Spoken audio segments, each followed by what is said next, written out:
Barangay Longos, Wawa 2 sa Cavite, nakilala ko sina Dagul, Bingbing at Bentong. Tatlong magkakaibigang musmus kung titingnan, pero sa payat nilang pangangatawan, hindi mo aakalaing nasabak na sila sa paghahanap buhay. Saan ba kayo lumulusong? Saan? Dito? Dito kayo lumulusong. Anong kinukuha nyo dito? Suso. Suso. Kuhul yun, di ba? O maliban sa kuhul, ano pa Bulate. Hinihintay nila na mag alas 4 ng hapon para mag-low tide, huhupa yung tubig. Tapos pagka nag-low tide na, tsaka lang nila pwedeng simulan yung pangunguha ng suso at tsaka ng bulate.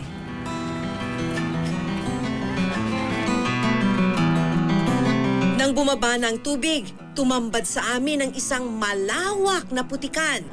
Para kina Dagul, hudyat na ito ng pagbabanat ng buto.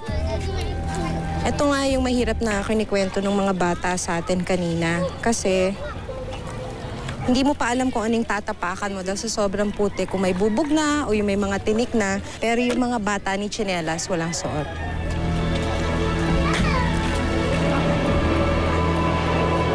Bitbit ang timba, sinuyod ni Dagul, Bingbing at Bentong ang putikang animoy dagat ng basura. Kinakapa sa itim na burak ang mga nakabaong kuhol. Marumi at mabaho man ang putikan, kina Dagul, Bingbing at Bentong, ito ay mistulang malawak na palaruan.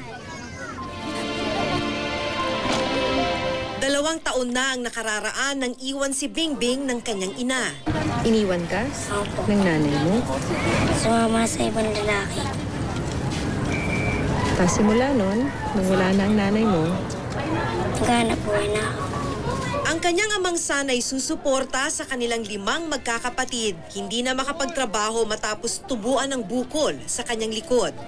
Kaya naman sa kanyang murang edad, tila inako na ni Bingbing ang responsibilidad na itaguyod ang kanilang pamilya. Nangarap ko bumalik ng mga magulang ko. Tapos gumaling yung buko sa likod ng tatay ko. bakit yun ang pinapangarap mo? Para po meron maghanap buhay. Kung hindi ka maghahanap buhay, Wala kaming kakainin. Bunso naman sa 3 magkakapatid si Dagul. Ang kagustuhang makapag-aral sa kabila ng kahirapan ang nagtulak sa kanyang maghanap buhay sa murang edad. so kung hindi mo to gagawin, tapos maliit ang kita ng nanay at tatay mo, Hindi ako makapag-aral. bakit hindi? Kasi yun lang pang almusal, pangbaon, tsaka pambayad sa mga test.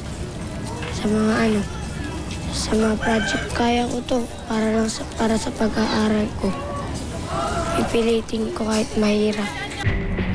Kabilang sina Dagul, Bingbing at Bentong sa tinatayang 3 milyong kabataan sa bansa na nasasadlak sa child labor. Malabas din sa pag-aaral na 79% ng mga child labor case ay hazardous o delikado sa kalusugan ng mga bata. Nagiging child labor siya kasi number 1, may basura no, na nandoon sa swamp, bale, no, sa putik. Kung yan ay basura ng buong pamayanan, ang mga elements niya nandoon, nakahalo na sa putik at yung bata ay nandoon. No? So yun, definitely hazardous yun. Ilang oras nang namumulot ng kuhol ang mga bata, pero hindi pa rin napupuno ang hawak nilang timba. Maya-maya pa, Napako ka? Ba't di ka na umahon? Hindi, wala yan.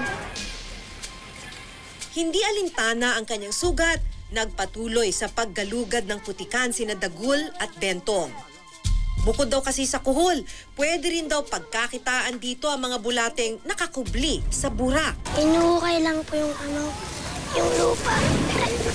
Tapos nagapang na lang siya. Pag gumapang, Kukunin na. hindi ka nandidiri. Nadidiri.